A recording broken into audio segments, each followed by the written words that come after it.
어디고? 대학 말이다. 네, 수시는 6군데 넣었고 정시는 합격한 대학이 어디냐고? 가천대 반도체대학 꼭 기억해 주세요.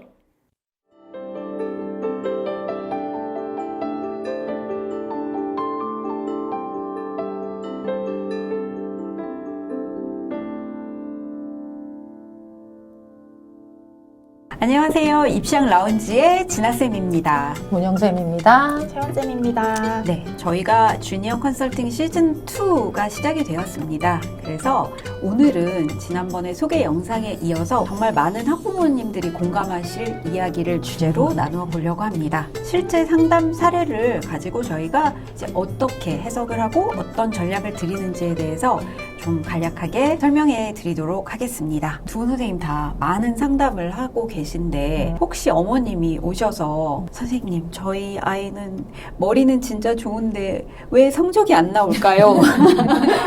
혹시 그런 질문을 어떻게 들어보신 적이 있으신가요? 그 눈빛 속에 네. 그런 느낌을 항상 받아요. 그쵸? 네.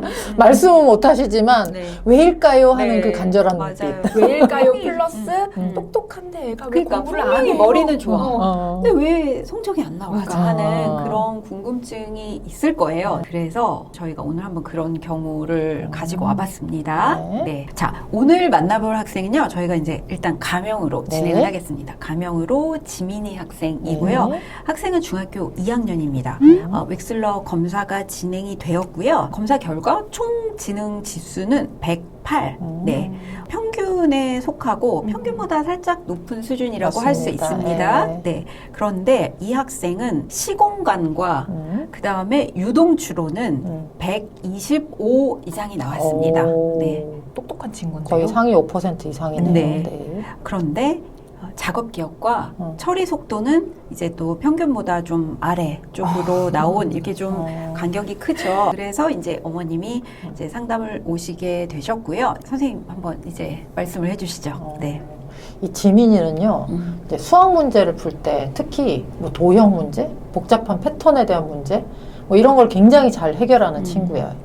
그러니까 수학 선생님한테 가끔 전화가 와요. 어머님, 우리 지민이가 이렇게 어려운 문제를 잘 풉니다. 그렇죠. 네. 당장 기프티드 반으로 보내야 돼요. 그렇죠. 성대 경시 준비는 어떠세요? 뭐 이런 말씀을 하신단 말이죠. 근데 또 담임 선생님 또 가끔 전화를 주셔서 우리 지민이가 수업 시간에 굉장히 멍해 보입니다. 집중을 하지 못합니다. 네. 극과극이죠. 네. 그 다음에 문제가 어렵지 않았는데 이상하게 시험을 못 쳤어요. 혹은 시험 문제를 다 못 풀어서 뒤에 몇 가지 못 푼 문제 때문에 예상치 못한 성적이 나오고 있습니다. 그렇죠. 그래서 굉장히 속상한 그런 경우를 많이 겪으신다는 얘기죠. 그죠? 이런 경우가 진짜 딱 우리 애는 똑똑하네.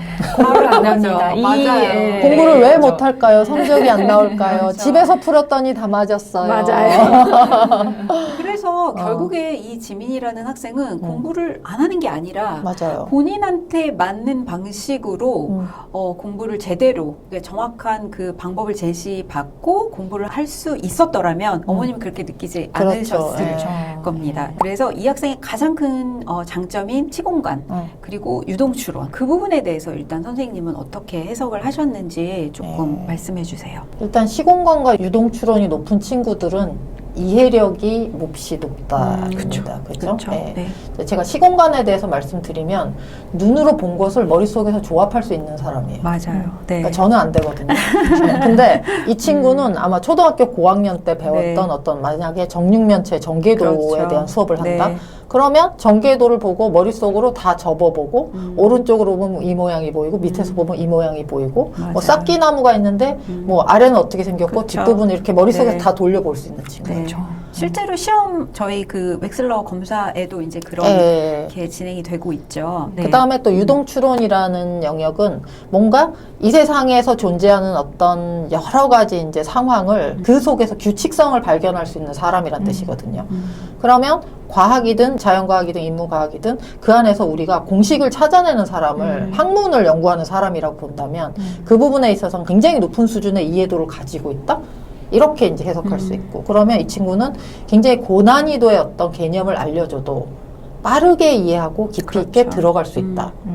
이런 아주 훌륭한 친구란 것이죠. 그러니까 수학 선생님한테 전화를 받는 가끔. 거죠. 네. 네, 그런 부분이 이제 선생님으로 예. 하여금 그렇죠. 이 학생의 어떤 뛰어난 능력을 발견하게 됩니다. 근데 사실 그것 가지고 우리가 시험을 잘 치고 네. 공부의 성과를 보여준다? 그렇죠. 이게 사실은 중학생쯤 되었을 때는 그게 그쵸. 내가 가진 능력만큼을 보여주기 어려운 네. 그런 상황이 될 가능성이 좀 크죠. 그죠? 그러면은 이 학생의 지금 작업 기억과 또 네. 처리 속도는 아까 평균보다 좀 낮게 나왔거든요. 네, 그러니까 쉽게 말씀드리면 약간 암기하고 그 다음에 그것을 해결한다 뭐 이렇게 본다면 실행한다 이렇게 본다면 사실 저 정도의 시공간 유동추론 역량을 가진 친구들은 사실은 그것 때문에 여기 약간 약한 부분도 보강이 되는 현상이 일어나요. 그래서 초반기에는 별로 이런 상황이 발생하지 않을 경우가 좀 있지만 이제 점점 이제 학습량이 늘어나고 난이도가 조금 더 그렇죠. 높아질수록 네.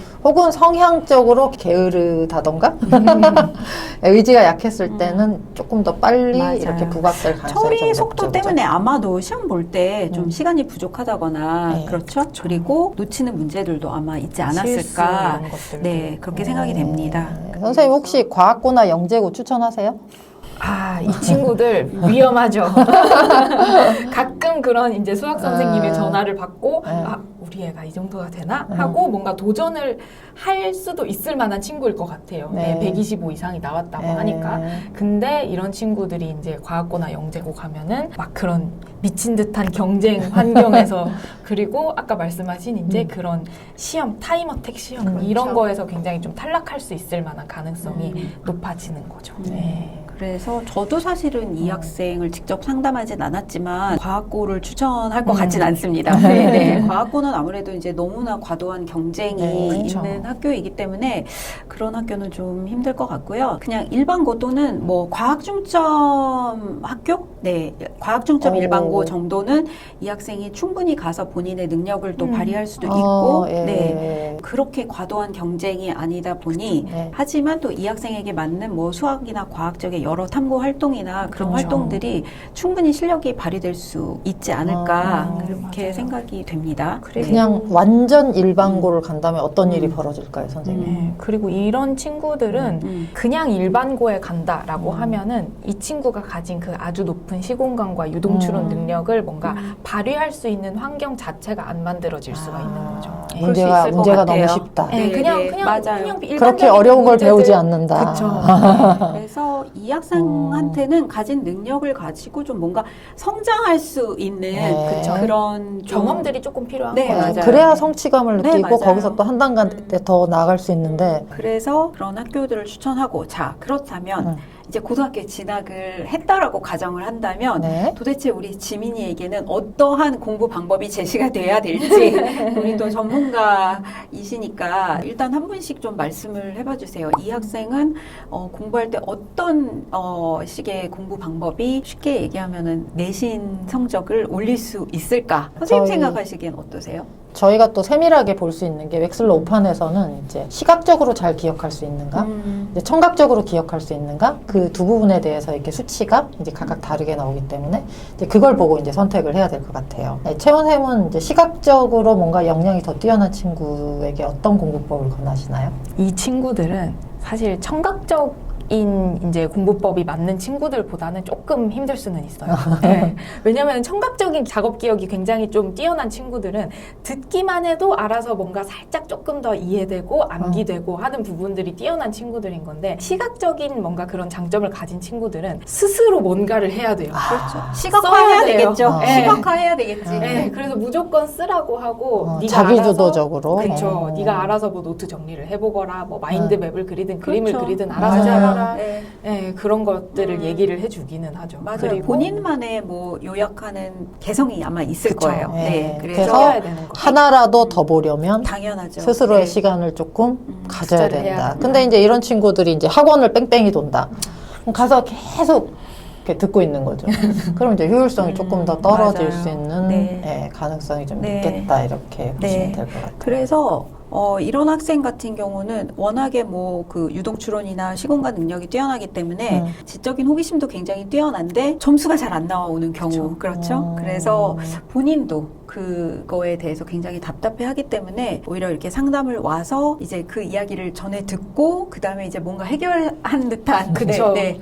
아, 내가 공부를 그동안 조금 잘못된 방식으로 해왔던 거구나라고 느끼고 돌아가는 학생들 굉장히 많았습니다. 네. 아마 이해가 아주 빠르게 되기 때문에 암기를 했다고 착각하고 공부를 했을 거예요, 이 그렇죠, 친구가. 그렇죠. 그래서 이해를 하고 암기는 여러 번을 통해서 뭔가 이제 내 걸로 만들어야 되는데 이해가 빠르게 되니까 난 다 했어. 근데 막상 시험장에 들어가면 안 기억이 되죠. 하나도 안 나는 네. 거예요. 가장 중요한 건 암기죠. 그쵸. 저희가 내신 시험도 최종 목표는 암기인데 그 맞아요. 전 단계에서 이제 아이들이 어디까지 이제 하고 그만두느냐의 문제인 것 같아요. 그래서 무조건 이제 암기가 네. 너무 중요합니다. 그래서 이런 이제 비슷한 유의 부모님들에게는 선생님 그러면 어떤 조언을 해드리고 싶은지 한번 이야기해 주세요.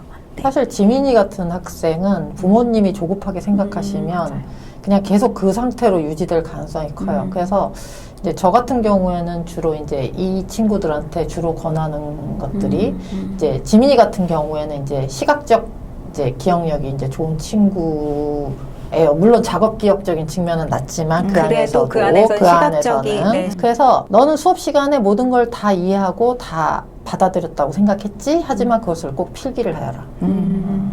그게 생각보다 그렇게 어려운 건 아니야. 선생님이 수업하시는 내용 중에서 중요한 거, 그 다음에 내가 오늘 처음 들은 것 같아. 선생님 시험에 나올 거야 하는 부분을 꼭 필기하는 버릇을 가지자. 그리고 집에 돌아와서 그쵸 루틴을 만드는 거예요. 그 노트를 엄마랑 같이 보는 거예요. 처음에. 그래서 이게 사실 우리가 3주를 노력하면 습관이 된다고 하잖아요. 맞아요. 그러면 아무리 작업 기억적인 측면에서 조금 약점이 있더라도 내가 듣고 한번 적으면서 보죠. 그 다음에 집에 돌아서 한 번 더 보죠. 그러면 이제 높은 작업 기억을 가진 애들이랑 비슷한 상태가 되는 거예요. 그래서 그러한 이제 자잘한 루틴들에 대해서 제가 조금 제시를 해주고 조금 더 같이 한번 해보자. 그래서 부모님한테는 어머님 당분간은 같이 해야 된다. 어머님이 이 나이쯤 됐으면 네가 다 해라 하는 말은 사실은 독이다. 계속 같이 도와줘야 된다 하는 말씀 제가 좀 맞습니다. 드리죠. 그래서 가장 중요한 거는 우리 지민이에게 맞는 공부법 그렇죠? 그렇죠. 그리고 이제 고등학교 선택 이게 또 앞에 놓이는 가장 큰 과제가 아닐까. 이것이 바로 진짜 입시 전략이죠. 그렇죠, 네, 그렇죠. 예. 그렇습니다. 그래서 오늘은 저희가 첫 번째 사례로 똑똑한데 성적이 안 나와. 네, 이제 하나의 표본, 케이스, 네, 그 중에 한 가장 많은 케이스를 가지고 왔고 이런 학생들 말씀드렸고 생각보다 굉장히 많습니다. 네, 그런데 이제 웩슬러 지능 검사를 통해서 그 원인을 파악하고 그렇죠? 또 이렇게 해석 검사 상담과 또 대입 전략 컨설턴트들과 함께 그 상담을 받으시면 어머님뿐 아니라 학생도 이제 궁금했던 점을 많이 이제 해소할 수 있고 또 앞으로 이제 내가 어떤 것을 해야 할 것인가, 어떤 포지션을 가지고 어떤 방향성에 맞춰서 어떤 노력을 하는 게 나한테 가장 도움이 될 것인가에 대한 조언을 정확하게 받으실 수 있습니다. 여러 가지를 시도해보지 않아도 대략적인 전략을 짤 수 있으니까 그래도 좀 쉽게 덜 지치게 되는 거죠. 네. 그래서 저희는 학생의 길을 설계해 드립니다. 네. 네. 그래서 오늘은 이제 첫 번째 사례를 나눠봤는데요. 저희 다음 시간에는 또 다른 어머님들이 궁금해하실 만한 사례를 가지고 또 찾아뵙도록 하겠습니다. 지금까지 입시왕 라운지였습니다. 안녕. 공부하는 데 방해될까봐 오늘도 하고 싶은 말을 참았습니다. 입시 고민 더 이상 참지 마세요.